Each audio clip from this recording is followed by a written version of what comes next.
Louvado seja Deus. Queremos dizer bem-vindos a todos os irmãos. Também muito bem-vindo ao irmão da nossa irmã Terezinha. Seu nome, meu irmão? Daniel, né? Ao irmão Daniel, né? Que veio lá do Mato Grosso visitar a sua irmã. Por isso que ela está tão feliz, né?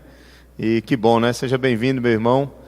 Também quero pedir oração, né? Pelo irmão Daniel, que é novo convertido, podemos dizer assim. Está enfrentando algumas dificuldades com saúde.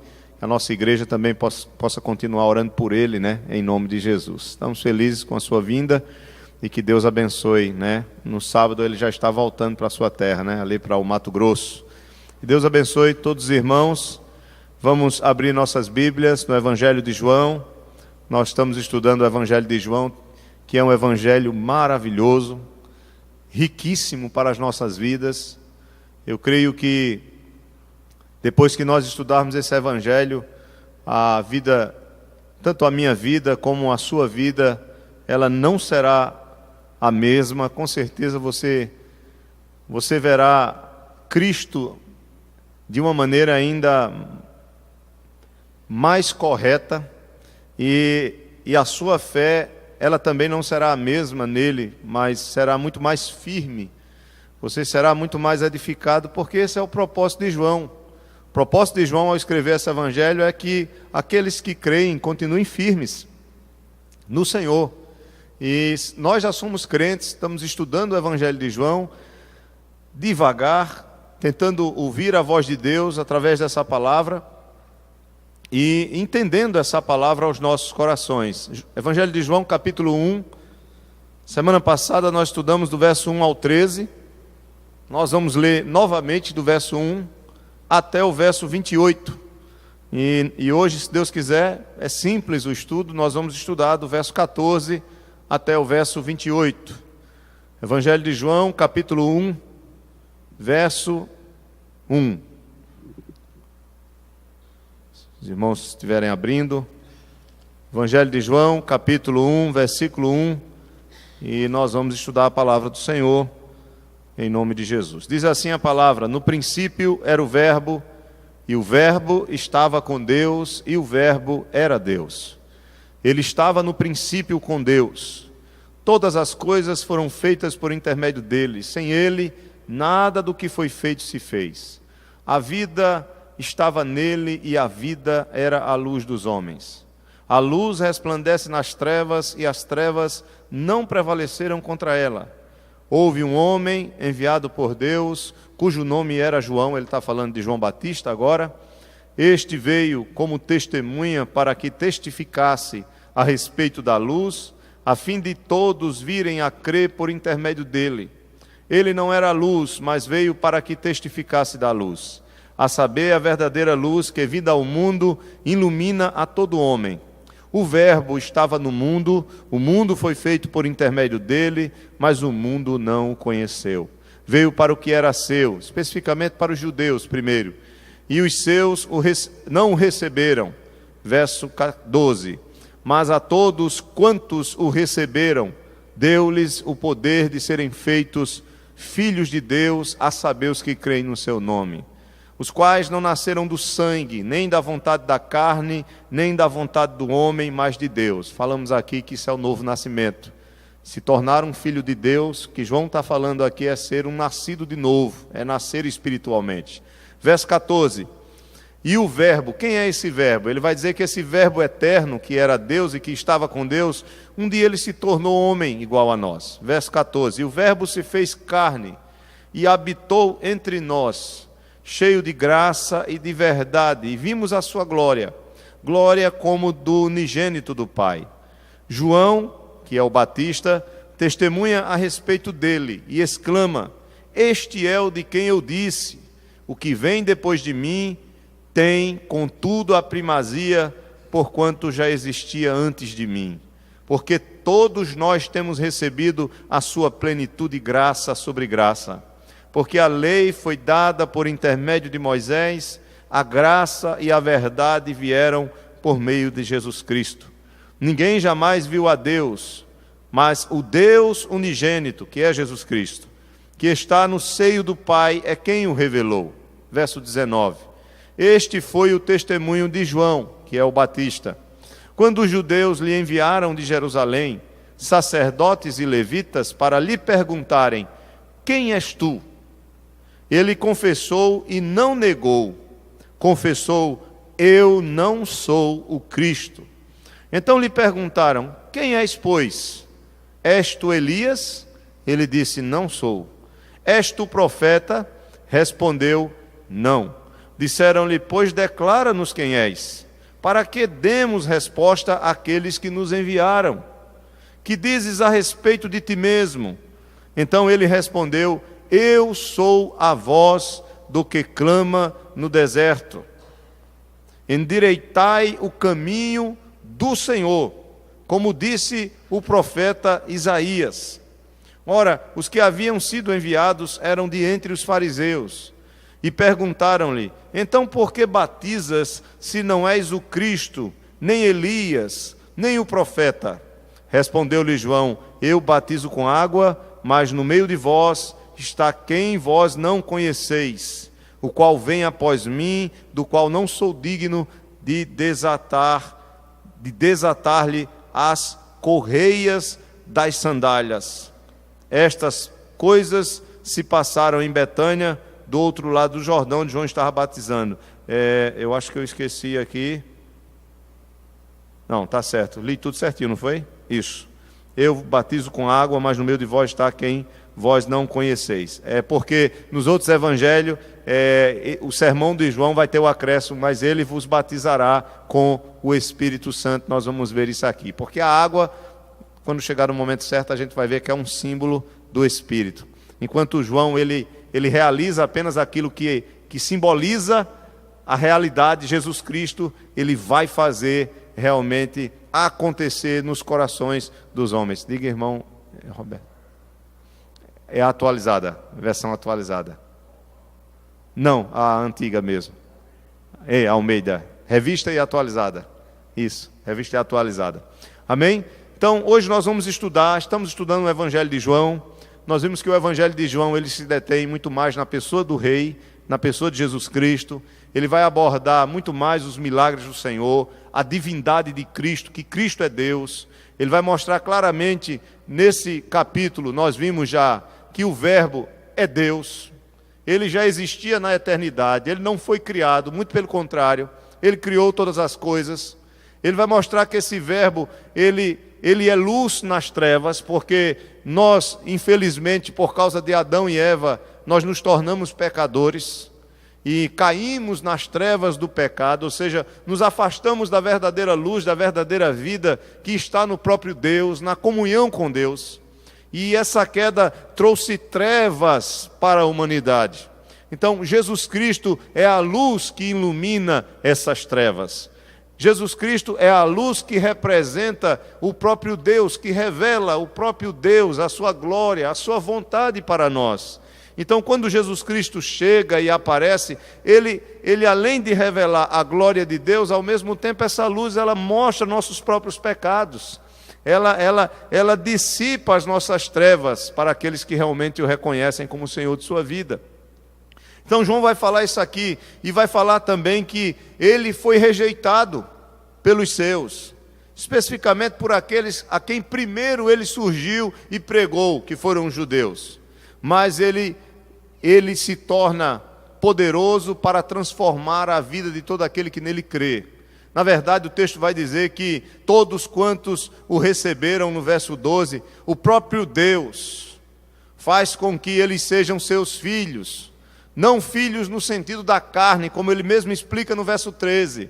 Não nasceram da carne, não nasceram da vontade do homem, mas nasceram da vontade de Deus. É Deus quem gera esses filhos. Esses filhos deles, veja, ele não está falando de uma criação, porque, num sentido geral, todos nós somos filhos de Deus, num sentido geral, porque ele nos criou. Então, no sentido geral, toda a criação é obra de Deus. Então, se você perguntar, todo mundo é filho de Deus? No sentido da criação, sim, da criação geral. Mas no sentido da nova criação, não. Na nova criação, somente os que são novamente criados pelo Espírito Santo, os que nascem de novo, é que são chamados filhos de Deus, porque são gerados por Ele, não são gerados por homem. Nascer de novo é uma obra do Espírito em nosso coração, por isso que João vai dizer, eles não nasceram, no verso 13 aqui de João 1, os quais não nasceram do sangue, nem da vontade da carne, nem da vontade do homem, mas de Deus. E agora, aquele verbo que é eterno, que é Jesus Cristo, João, o evangelista, não é João Batista, mas João, o evangelista que escreveu esse evangelho, ele vai começar a mostrar que no tempo certo, no tempo estabelecido por Deus, ele se fez carne. Veja, o verbo que antes era Deus, ele permanece Deus, mas um Deus agora que se encarna, o Deus que se torna agora homem, com um propósito específico, de trazer sobre as nossas vidas graça e verdade. Veja na sua Bíblia aí, capítulo 1, verso 14. E o verbo se fez carne. A palavra se fez carne quer dizer que ele tomou a nossa natureza humana. Mas ele não deixou de ser Deus. Muito cuidado com isso. O texto não diz que ele deixou de ser Deus, porque é impossível Deus deixar de ser Deus. Deus não deixa de ser Deus. Mas Deus agora passa a ter também, pelo menos a segunda pessoa da Trindade, sendo Deus, passa a ter agora a nossa própria natureza. Porém, não sujeita o quê? Ao pecado, não corrompida pelo pecado. Vocês estão entendendo ou não? Capítulo 1, versículo 14, o verbo se fez carne e habitou entre nós, cheio de graça e de verdade, e vimos a sua glória, glória como do unigênito do Pai. Deixa marcado aí João 1, dê um pulinho no capítulo 8 de João, no verso 46. Capítulo 8, verso 46, se você quiser, você risca aí do lado do verso 14, para você se lembrar. Onde diz, se fez carne, então quer dizer que ele tomou a nossa natureza humana, mas não como pecaminosa. Ele não é um filho de Adão como nós somos. Embora ele seja gerado no ventre de uma mulher, de Maria, é o Espírito quem o gera. Então ele não nasce, sobre ele não é imputada, ou não é imputado o pecado. Ele não traz a nossa natureza pecaminosa. Vocês estão entendendo, né? Jesus, ele não traz a nossa natureza pecaminosa. Veja aí, capítulo 8, verso 46. O que é que diz? De João, viu? De João. Quem dentre vós...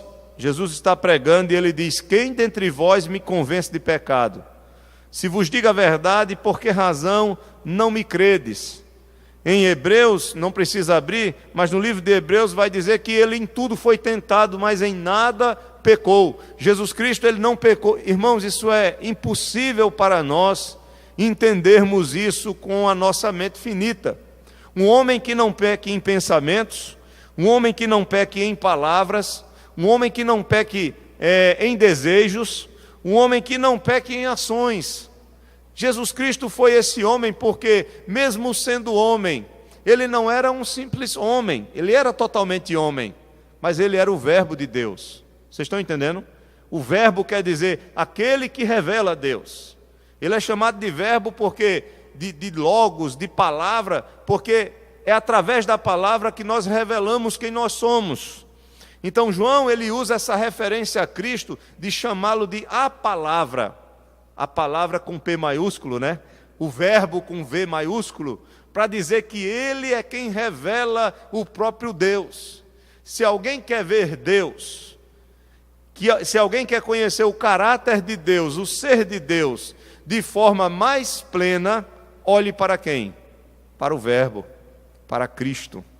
Cristo revela quem Deus é, na sua natureza, dentro da condição que nós podemos enxergar e compreender, viu? Porque Deus, ele é o incompreensível, mas ao mesmo tempo, ele se torna conhecido, se limitando à nossa capacidade de conhecê-lo. Estão entendendo, né? Nós não podemos entender a mente de Deus, nós não podemos conhecer a Deus como ele plenamente é, com a nossa mente finita. Mas aquilo que nós precisamos conhecer de Deus, aquilo que é necessário sabermos de Deus, Nós podemos conhecer, sim, na sua revelação, durante o Antigo Testamento, mas conhecemos plenamente na pessoa de Jesus Cristo. É por isso que ele é chamado de Verbo. É por isso que ele é chamado de Palavra. E ele um dia se tornou um de nós. Talvez você diga, por que Jesus se tornou homem? Porque o homem pecou. E o homem precisa pagar pelo seu pecado. O salário do pecado é a morte. Então Deus, para poder salvar o homem, ele precisa ao mesmo tempo ser justo. Ele não pode salvar o homem sem punir o homem. Então como ele vai salvar esse homem que é pecador e ao mesmo tempo puni-lo? Como Deus vai me salvar e ao mesmo tempo punir o pecado que está em mim? Se eu mereço a morte no sentido, em todos os seus aspectos. Como é que Deus vai derramar a morte em mim? Quando eu falo da morte, não é a morte física apenas, mas a morte eterna. Como Deus vai derramar a sua ira em mim e ao mesmo tempo me salvar e ser justo? Como é que Ele vai me salvar e ter que punir o meu pecado ao mesmo tempo? Então, sabiamente, Deus, Ele estabelece a pessoa, no sentido legal, a pessoa do substituto. Eu preciso de um substituto que não tenha pecado. Eu preciso de um substituto que seja homem. Eu preciso de um substituto que cumpra com a vontade de Deus plenamente, como Adão não cumpriu.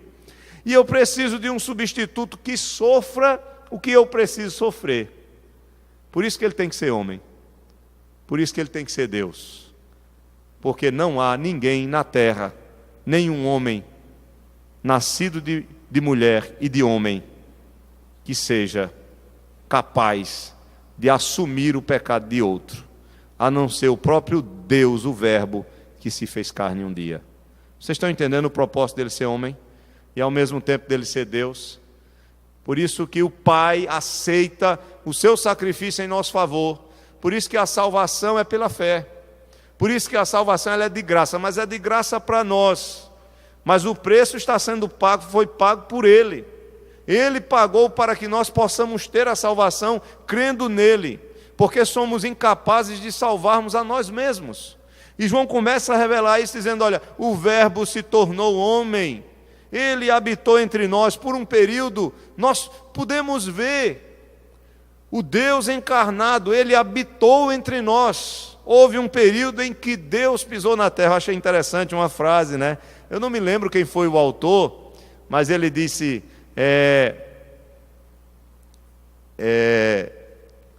ele disse assim, o que é deslumbrante ou maravilhoso não é o fato do homem ter pisado na lua, mas sim o fato de Deus ter pisado na terra.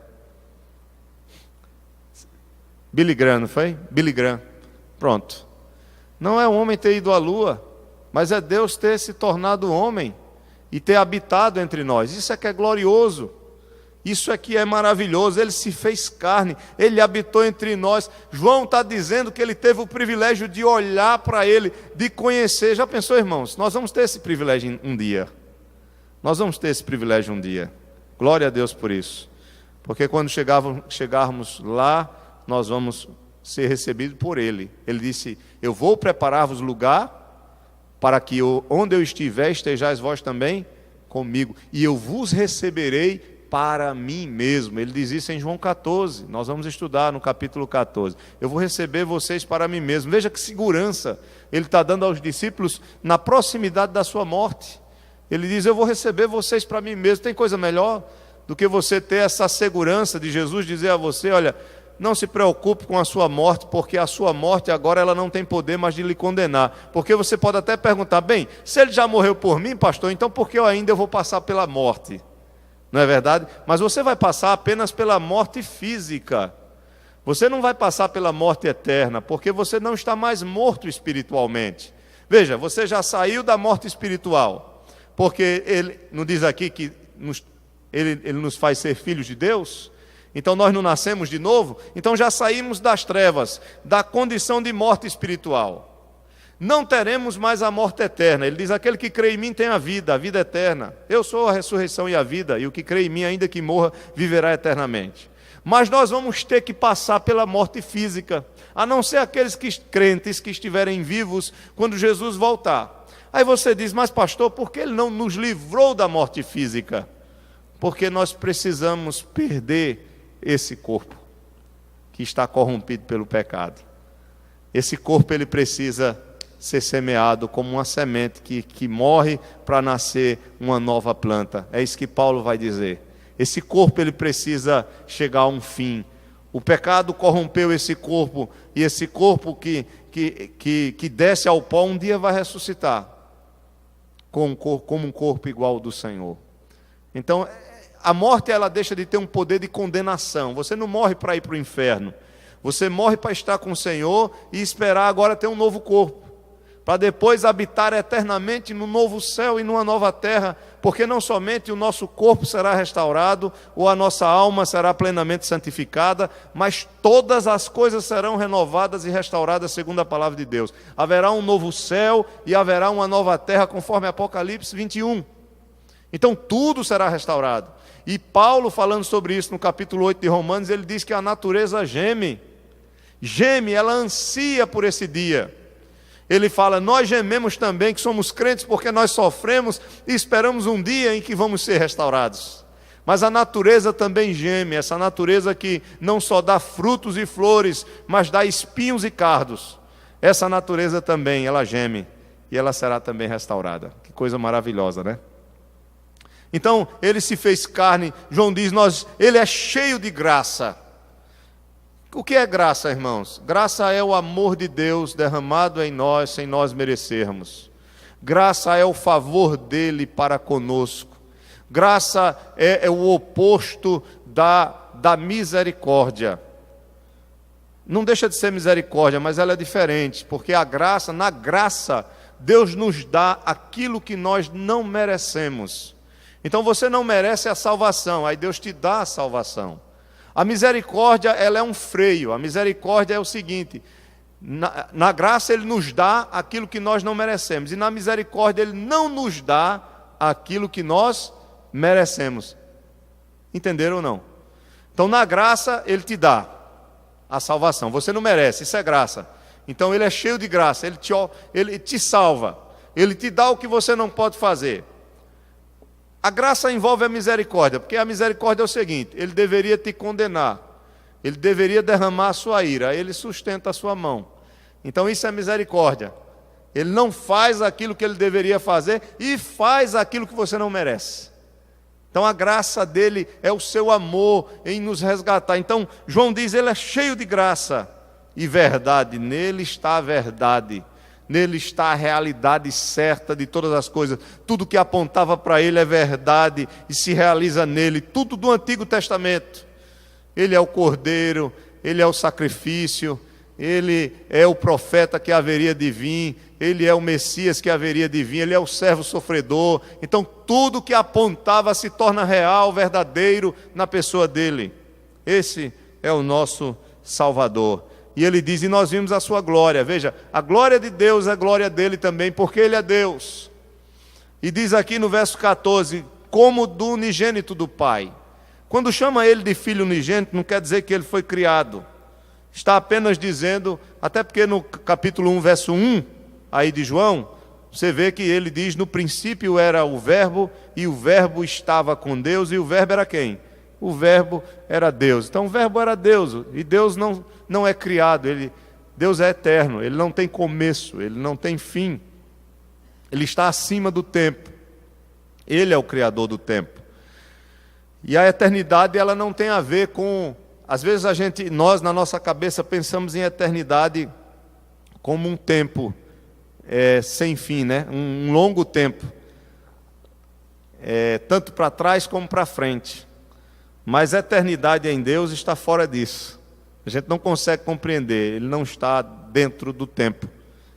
Porque o tempo tem um começo e o tempo aponta para um fim, ou aponta para uma continuidade, como uma linha que começa num ponto e ela vai seguindo, tá? Mas no caso de Deus, ele está fora dessa linha. Ele é antes do começo da linha. Ele entra no tempo porque ele cria o tempo para se relacionar com suas criaturas que dependem do tempo para viver. Então ele entra dentro desse tempo, falando de uma maneira bem simples, bem grosseira. Ele entra e se relaciona. Então as coisas de Deus em nossas vidas acontecem no tempo que Ele criou e no qual nós estamos dentro e limitados e vivemos nessa relação entre tempo e espaço. Isso é glorioso, né? Ele é o Filho unigênito do Pai, mas Ele não é criado, Ele é o próprio Deus encarnado. Verso 15. Verso 15 diz assim: João testemunha a respeito dele e exclama. Ele vai falar agora, ele vai começar a descrever, especificamente no verso 19, mas no verso 15, ele vai dizer que João Batista, veja, no verso 6, aí ele disse: houve um homem enviado por Deus cujo nome era João. Ele está falando de João Batista. Veja, quem escreveu o evangelho é o apóstolo João, irmão de Tiago, que era pescador. E ele vai falar que antes de Jesus vir, houve um outro João, que não era ele, que ele não chama de João Batista aqui, porque todo mundo sabe, vai saber que é João Batista, porque a partir do verso 19 vai dizer que ele é batizado. Na verdade, Batista não é sobrenome, viu, irmãos? Ele não é João Batista como eu sou Adriano Mendes. Meu sobrenome é Mendes. Mas quando chama ele de João Batista é porque a palavra Batista significa batismo. Então quando diz João, na verdade é João o Batista, ou João aquele que batizava, ou o batizador.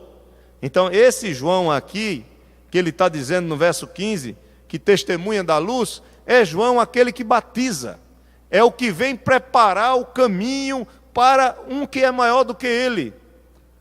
É como se diz que ele vem preparar o caminho, mas o caminho não é literal. Não é que ele vem abrindo, colocando um tapete vermelho nas ruas de terra de Israel e vem andando na frente, mandando as pessoas se afastarem porque está vindo o rei atrás. Não é nesse sentido. Abrir o caminho é que a pregação de João iria chamar a atenção das pessoas para o arrependimento, para uma fé naquele Messias que estava chegando. Então ele vem para trazer atenção para aquele que é maior do que ele, que vai chegar, que está próximo de chegar. Amém? Então, observe aí, por favor, verso 15. João testemunha a respeito dele e exclama: ele é o verbo, este é o de quem eu disse, o que vem depois de mim e tem contudo a primazia, porquanto já existia antes de mim. Entenderam? João testemunha a respeito dele e exclama: este é o de quem eu disse, o que vem depois de mim tem contudo a primazia, porquanto já existia antes de mim. Nós sabemos que ele já existia antes dele, não precisa repetir o estudo aqui, né? Verso 15, então ele está dizendo, olha, João vai testemunhar a respeito dele e vai dizer o seguinte: este é aquele que eu disse, que vem depois de mim, mas que já existia antes de mim. Eu expliquei aqui domingo a vocês que Jesus era mais novo do que João Batista, lembram? 6 meses. Quem nasceu primeiro foi João. Então não tem sentido João dizer, ele já existia antes de mim, a não ser que ele fosse quem? Deus, o verbo encarnado. É por isso que ele diz, ele já existia antes de mim. E ele tem a primazia, ele é o primeiro. Verso 16. Porque todos nós temos recebido da sua plenitude e graça sobre graça. Porque a lei foi dada por intermédio de Moisés, a graça e a verdade vieram por meio de Jesus Cristo. Por que ele faz essa relação aqui agora entre a lei dada por Moisés e a graça e a verdade por Jesus Cristo? Não é que a lei não seja verdadeira. A lei é verdadeira. Só que a lei ela não é graciosa. Aí ele coloca a lei do lado de Cristo para que as pessoas entendam que de um lado a lei ela aponta para o nosso pecado. Quando você se depara diante da lei, não há nenhum problema na lei, o problema está em nós. A lei revela o coração de Deus, a lei é santa, a lei é perfeita, Paulo diz isso. Mas a lei não consegue resolver o seu problema. O meu problema, consegue? A lei consegue nos fazer nascer de novo? A lei consegue nos libertar do pecado? Não, muito pelo contrário. A lei vai dizer, não adulterarás, e quando você adultera, Jesus vai dizer que o adultério não é somente tomar a mulher do próximo, mas o adultério é desejar a mulher do próximo. Então veja, praticamente todas as pessoas caem nesse pecado, alguma vez na sua vida ou algumas vezes. Pode não cair no pecado do adultério na prática, no ato, mas pode cair uma ou várias vezes no adultério, no desejo que surge no coração, mesmo que você lute contra ele, porque isso faz parte da nossa natureza pecaminosa. É uma propaganda que passa na televisão, uma mulher nua, seminua, não é verdade?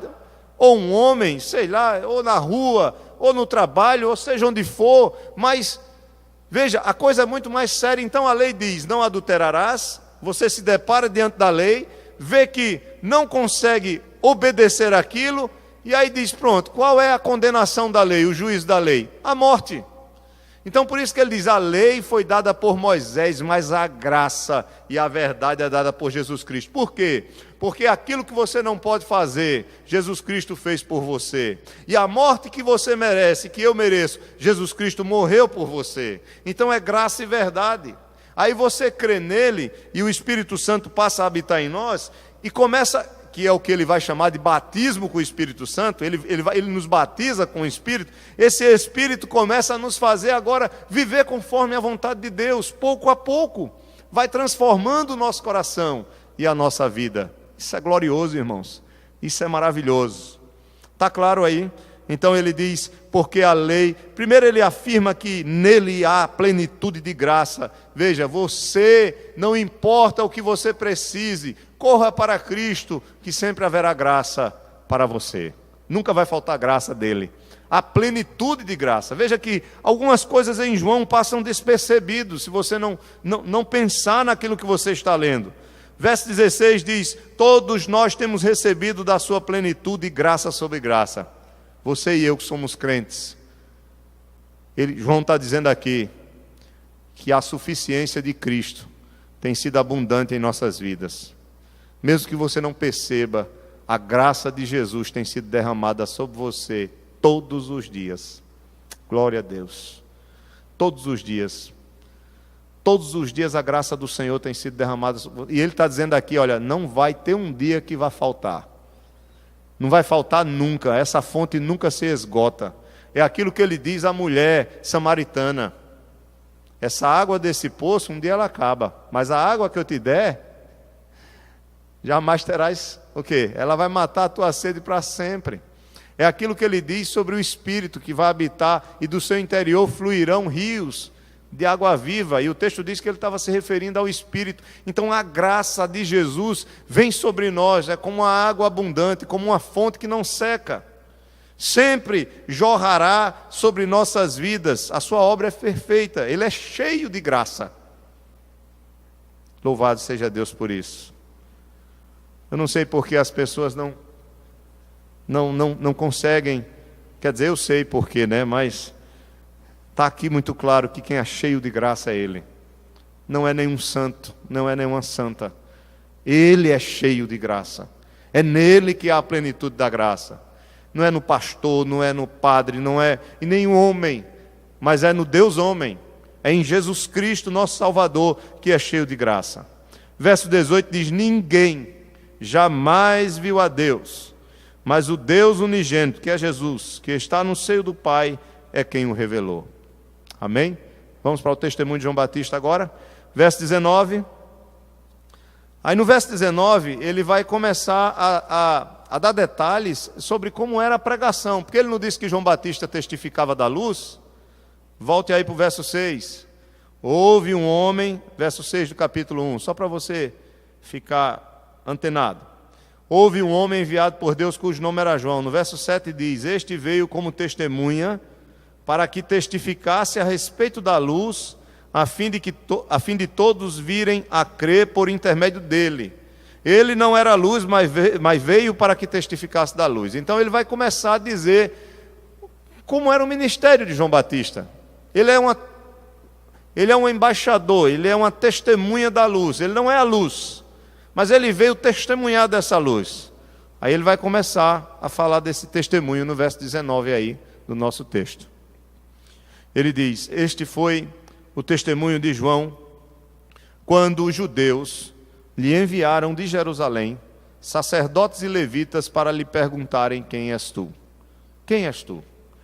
Veja, o texto aqui vai dizer o seguinte, que quando João começou a pregar, a pregação dele e o fato dele batizar os próprios judeus começou a incomodar certos homens, que ele chama de judeus. É interessante que no Evangelho de João, nem sempre quando ele se refere a judeus, ele está se referindo ao povão. Mas aqui nesse versículo, esses judeus aqui são os judeus de alta posição.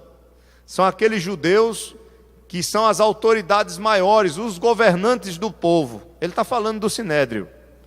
Veja, leia o texto novamente comigo, verso 19. O verso 19, né? Verso 19. Este foi o testemunho de João. Aí ele está situando aqui o que aconteceu quando ele começou a testemunhar. Aí ele diz: quando os judeus lhe enviaram de Jerusalém. Quem foram esses judeus? Quem é um judeu que tem autoridade para enviar sacerdote e levita? Só os judeus que são as autoridades maiores. Está falando do Sinédrio. Ele diz: esses judeus lhe enviaram de Jerusalém sacerdotes e levitas para lhe perguntarem: quem és tu? Veja, qual é o interesse dos... Uma das classes mais importantes no meio religioso do povo judeu são os sacerdotes, é a classe dos sacerdotes, porque eles representavam o povo diante de Deus, e os levitas que assessoravam eles. Os sacerdotes são os líderes religiosos da época, juntamente com o Sinédrio, que era... O Sinédrio, na verdade, era um corpo de 70 mais 1, né? 70 mais 1, isso, que ele governava a nação de Israel em relação à religião, em relação à questão civil. Então, essa liderança ficava em Jerusalém, essa liderança se reunia, tomava decisões extremamente importantes, embora Israel estivesse debaixo do poder de Roma, havia liberdade religiosa para eles. Mas vocês veem, é esse grupo que vai matar Jesus, esse grupo que vai condenar o Senhor. Veja que havia um sumo sacerdote, havia Anás, havia Caifás.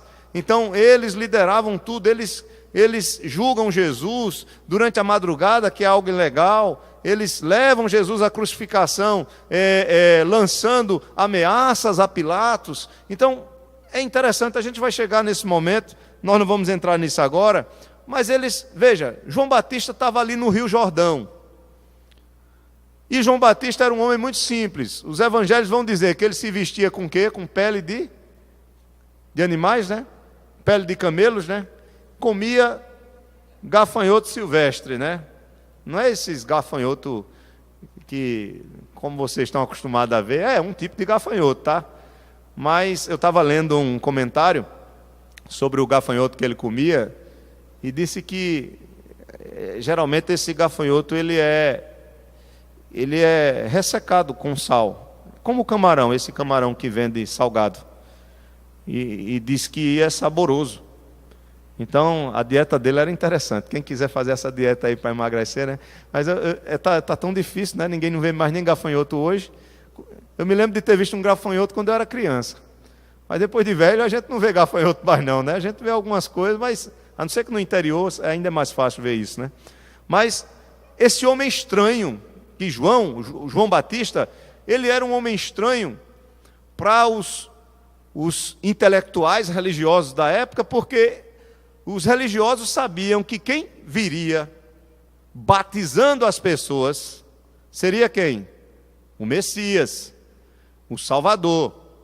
E aí começou a surgir aquele burburinho, aquele comentário que tinha um homem esquisito, com uma pregação muito dura, dizendo que as pessoas deveriam se arrepender de seus pecados e crerem, porque o Senhor estava chegando, é lógico, e levando, não somente chamando o próprio povo de Israel, que se considerava, os filhos de Abraão se consideravam filhos de Deus, a se arrependerem de seus pecados. Então isso vai mexer com a liderança. E a liderança disse: olha, vai lá nele, procura saber quem é esse homem. Será que realmente ele é o Messias? Será que ele é um profeta? Vamos ver quem ele é. Então aqui o texto diz que eles chegaram e disseram: quem és tu? Verso 20. Ele confessou e não negou. Veja, João Batista era um homem inteligentíssimo, cheio do Espírito Santo desde o seu nascimento. E ele sabia o que eles queriam. Ele sabia que eles estavam pensando que ele era o Cristo. E ele sabia muito bem quem ele era, que ele não era o Cristo. Quando perguntaram: quem és tu? No verso 20, ele confessou e não negou.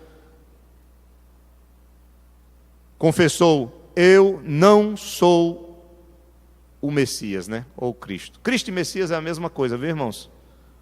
Para vocês não... Cristo é ungido, significa ungido. Messias significa ungido também, só que Messias é hebraico. Cristo é em grego. Então, também não é sobrenome, viu? Jesus Cristo não é sobrenome. Jesus o ungido. De quem? De Deus. Então, Jesus o Messias em hebraico, ungido em hebraico, Jesus o Cristo, né? Na verdade, Christos em grego. Então, Jesus é o ungido. Então, ele diz aqui: eu não sou o Messias, eu não sou um ungido, não sou eu. Verso 21, acompanhe comigo. No verso 21, então lhe perguntaram: quem és, pois? Se tu não és o Cristo, então que negócio é esse que você está batizando aí? É como se eles dissessem: e por que você batiza?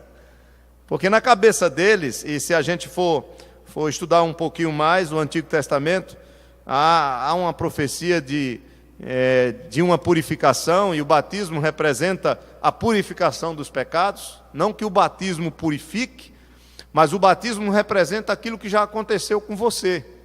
Então, se você crê em Jesus Cristo, você se arrepende dos seus pecados e crê em Jesus Cristo como seu Salvador, então, evidentemente, o Espírito Santo já está trabalhando no seu coração.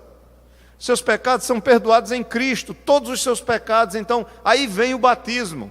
Por quê? Porque aquele simbolismo de se derramar água em você, de lhe molhar externamente, representa uma limpeza que houve não externamente apenas, mas no seu coração, na sua vida, dizendo que você foi transformado.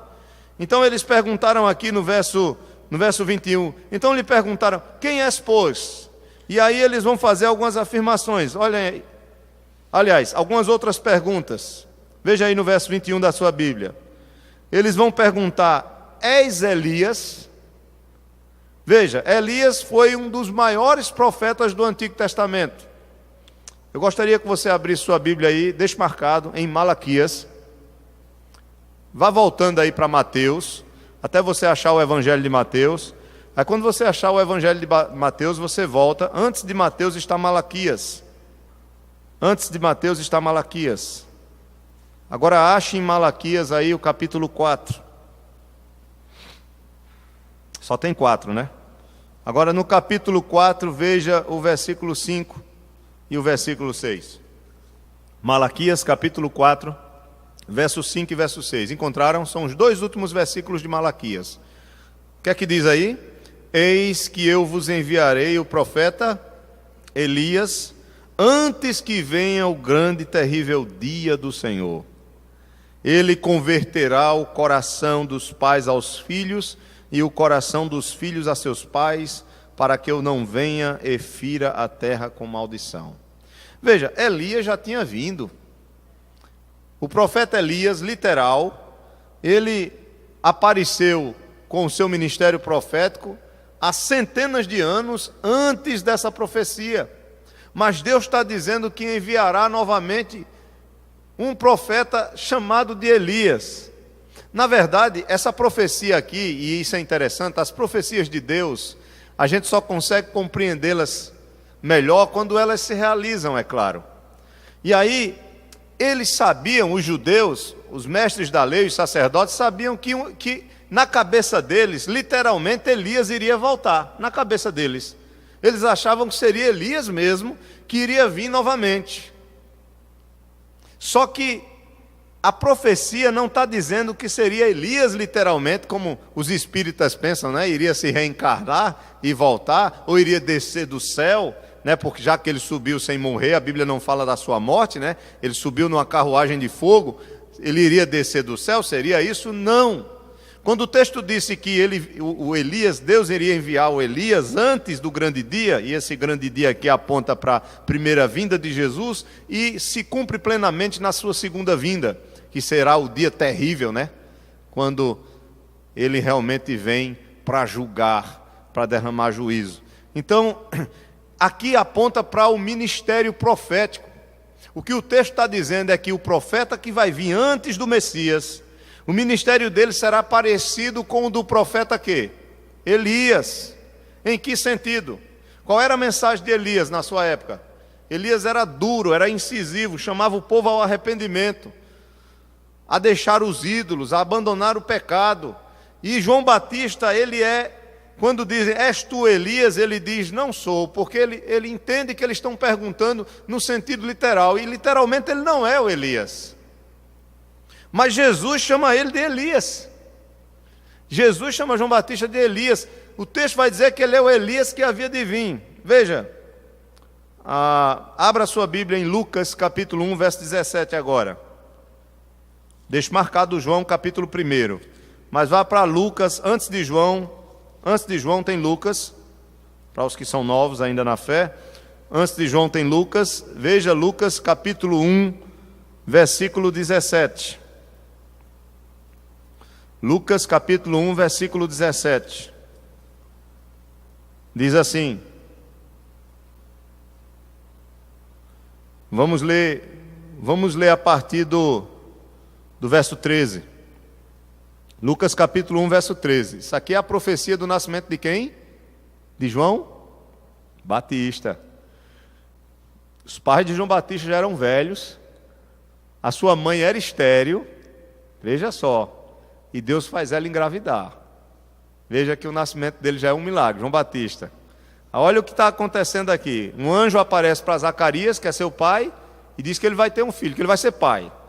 Aí verso 13, ele começa a falar, veja, verso 13. Disse-lhe, porém, o anjo, Lucas 1, Zacarias, não temas, porque a tua oração foi ouvida. E Isabel, tua mulher, te dará à luz um filho, a quem darás o nome de João. Em ti haverá prazer e alegria, e muitos se regozijarão com o seu nascimento, pois ele será grande diante do Senhor. Não beberá vinho, nem bebida forte, e será cheio do Espírito Santo, já do ventre materno. Verso 16, olha só. E converterá muitos dos filhos de Israel ao Senhor seu Deus. 17, e irá diante do Senhor no espírito e poder de quem?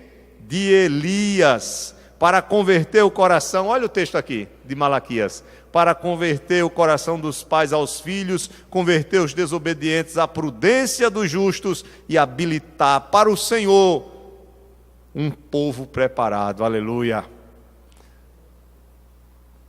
Espírito de Elias, aqui o ministério de João seria parecido com o de Elias, seria de levar o povo à conversão, ao arrependimento, ao entristecimento,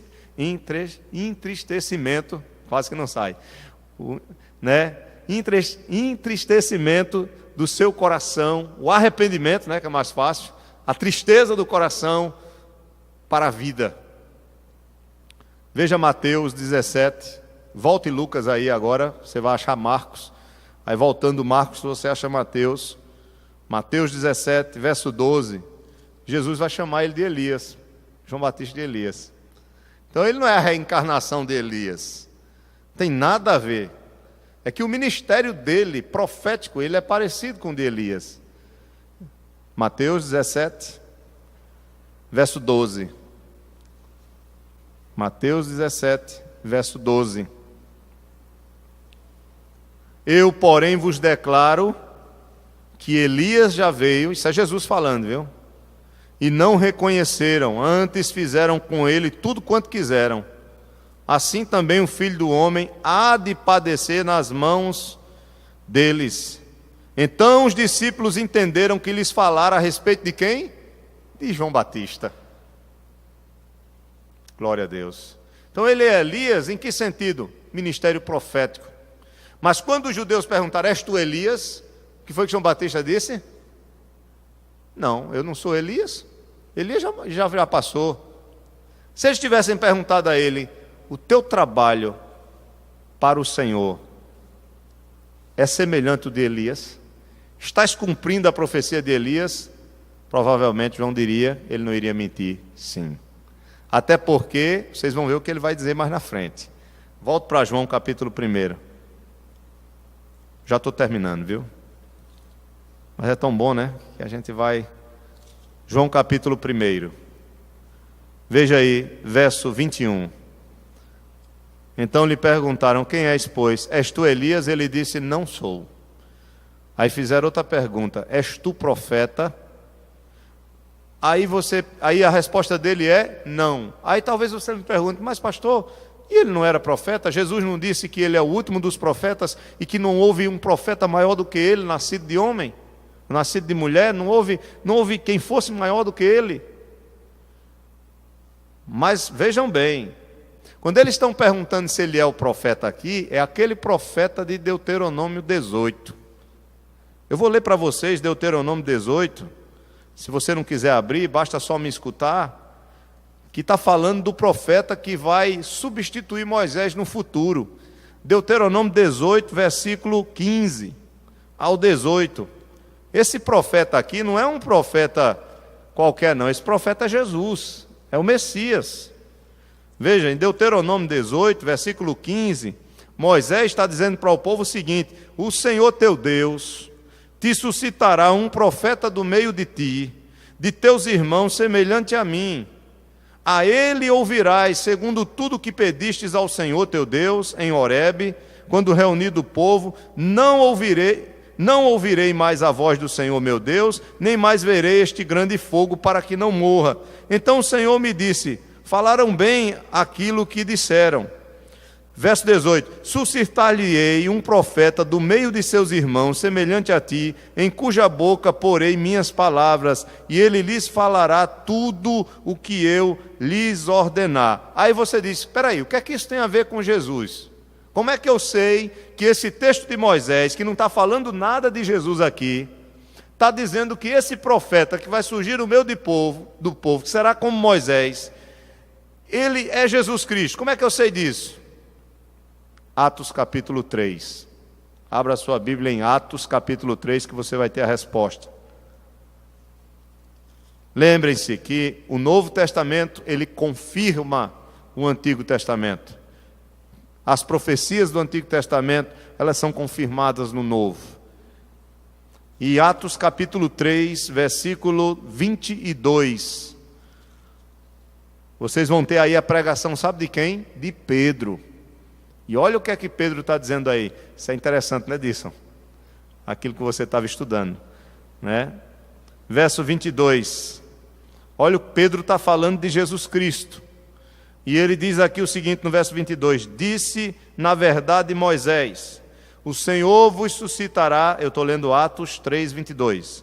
O Senhor Deus vos suscitará dentre vossos irmãos um profeta semelhante a mim. A ele ouvireis em tudo quanto vos disser. E aí ele vai citar outro texto: acontecerá que toda alma que não ouvir a esse profeta será exterminada do meio do povo. E aí ele vai citando outros textos, mas ele está falando de Jesus. Como é que eu sei disso? Veja no versículo 20, 19 e 20 desse texto de Atos 3. Arrependei-vos, pois, e convertei-vos, para serem cancelados os vossos pecados, a fim de que da presença do Senhor venham tempos de refrigério, e que envie ele o Cristo, que já vos foi designado Jesus, ao qual é necessário que o céu receba até aos tempos da restauração de todas as coisas, de quem Deus falou por boca dos seus santos profetas desde a antiguidade. Aí ele vai citar quem foram os profetas. Aí ele começa com o texto de Moisés, capítulo 18. Quem era o profeta que havia de vir, que seria suscitado no meio do povo? Jesus Cristo. Então, quando aqueles judeus chegam para João Batista e diz: és tu Elias, o Elias literal? Ele disse: não. És tu o profeta? Quem é o profeta? Aqui, é Jesus Cristo. Ele já tinha dito que não era o Cristo. Então, quando eles perguntam: és tu o profeta? Ele disse: não sou. O profeta é ele, o profeta já estava lá, o grande profeta, o rei dos reis, o verbo se fez carne, Volto para João 1 para a gente terminar. João 1, veja, quando ele diz não, versículo 22 de João 1, disseram-lhe, pois, os camaradas eram exigentes, né? Fariseus, né? Era do grupo dos fariseus, o verso 24 vai dizer isso. Então, como fariseus, eles conheciam muito o Antigo Testamento, e eles questionavam mesmo. Aqui era uma sabatina com João. Vamos ver se esse camarada, quem é ele mesmo? Se ele é um falso profeta, se ele é o Messias de verdade, né? E eles estavam agindo até correto. O problema é que eles não criam. Eles estavam muito mais preocupados com o que João estava fazendo, o batismo, do que com o que João estava falando. Porque João vai pregar para eles. E esse era o problema desses homens que tinham um coração endurecido, porque achavam que sabiam de tudo. E é perigoso o conhecimento, porque o conhecimento sem fé, ele não serve. E aqui, irmãos, ele diz no verso 22, os camaradas disseram-lhe, pois, então diga, declara-nos quem és, para que demos resposta àqueles que nos enviaram. Que dizes a respeito de ti mesmo? Quem é você, meu amigo? Então, quem é você? Se você não é o Messias, se você não é o profeta, o Messias, se você não é o Elias, que vem preparar o caminho, aliás, o Elias literal, porque ele era o Elias que vinha preparar o caminho, né? Ele vinha com o poder do Elias. Aí ele vai dizer que ele é aqui no versículo 23, veja. Então ele respondeu, eu sou a voz do que clama no deserto, endireitai o caminho do Senhor, como diz o profeta Isaías. Ele cita Isaías 40, verso 3. Ele diz, eu sou a voz. Por que ele diz eu sou a voz? Porque na verdade ele é só uma voz, mas a voz não é dele. A palavra que ele prega não é dele, é de quem? É de Deus. Então eu sou a voz dele, eu falo em nome dele, e eu anuncio na verdade para vocês que vocês endireitem o caminho do Senhor. Endireitar o caminho do Senhor significa arrependam-se, preparem o coração de vocês para que o Senhor entre neles. Nele, né? Na verdade não é que o homem ele é capaz de mudar seu coração, mas na verdade o que João está dizendo é reflitam sobre vocês mesmos, sobre seus pecados e clamem por misericórdia. Sejam batizados, clamem por perdão, clamem para que Deus transforme. A ideia aqui, irmãos, é de alguém que preparai o caminho do Senhor, literalmente é o seguinte: quando um rei ia visitar alguma terra dele, do seu reinado, então as pessoas preparavam as estradas, ou a estrada pela qual o rei viria com a sua comitiva, e aplanava aquela estrada, se tinha buraco, se tinha declive, então eles faziam de tudo para que aquela estrada ficasse a melhor estrada para o rei poder passar por ela e chegar no local designado.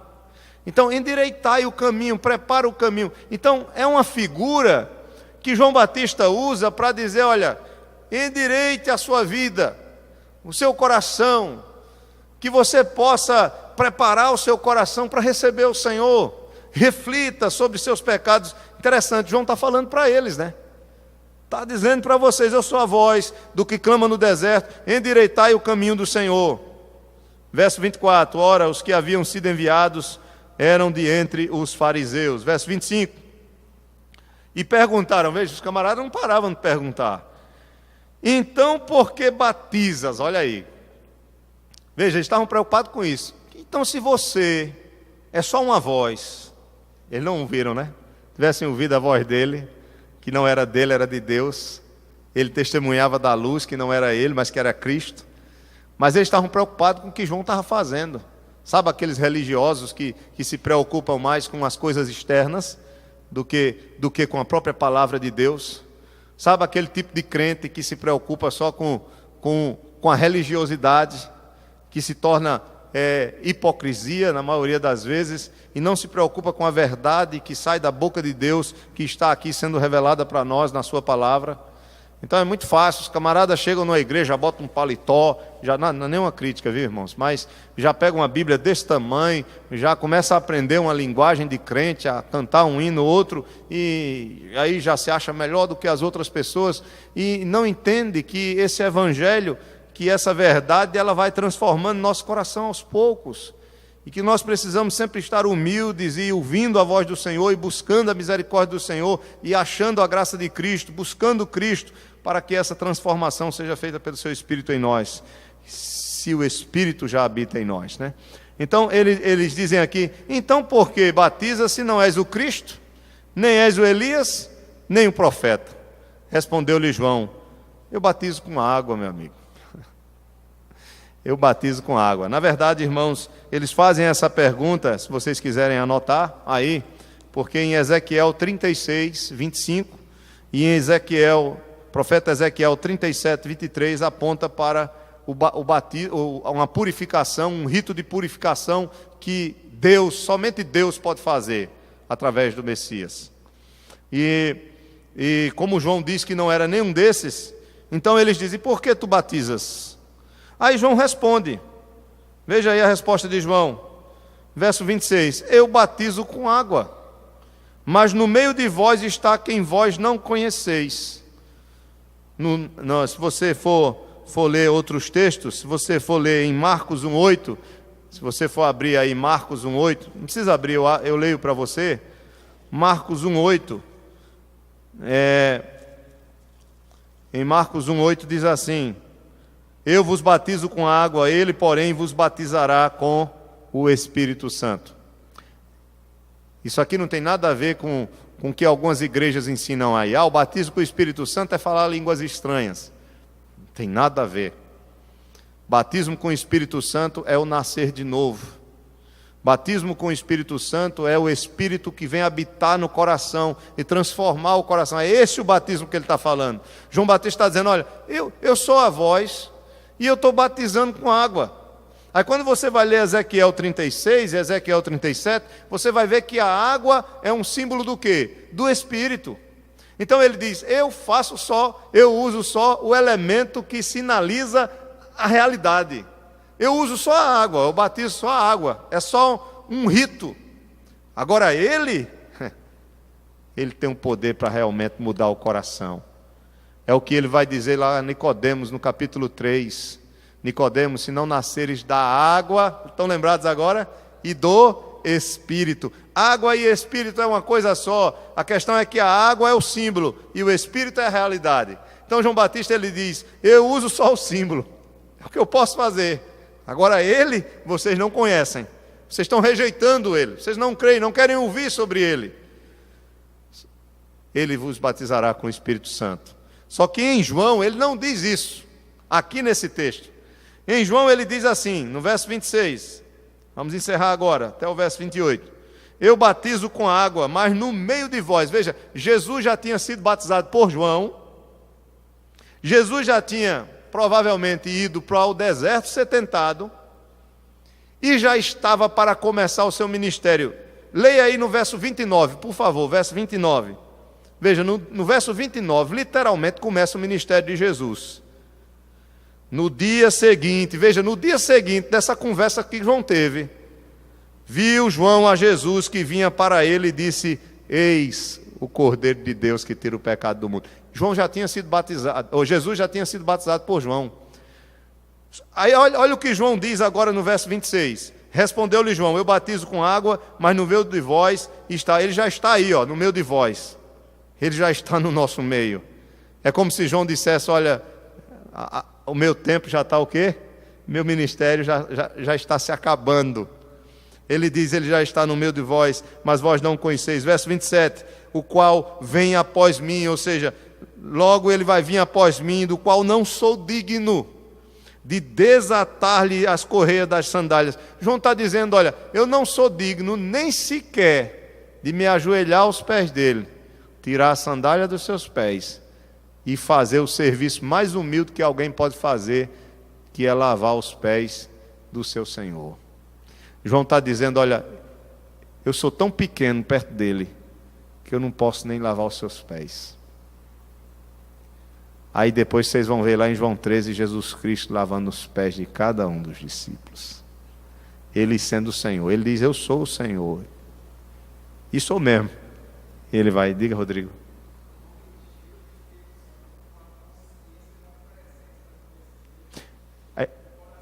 É aí onde está. quando Deus nos enche do Espírito, e nós estamos muito longe disso, viu, irmãos? A nossa consciência da glória de Cristo será tão profunda que nós teremos a mesma atitude que João, de nos humilharmos dia após dia diante daquele que é o nosso Senhor.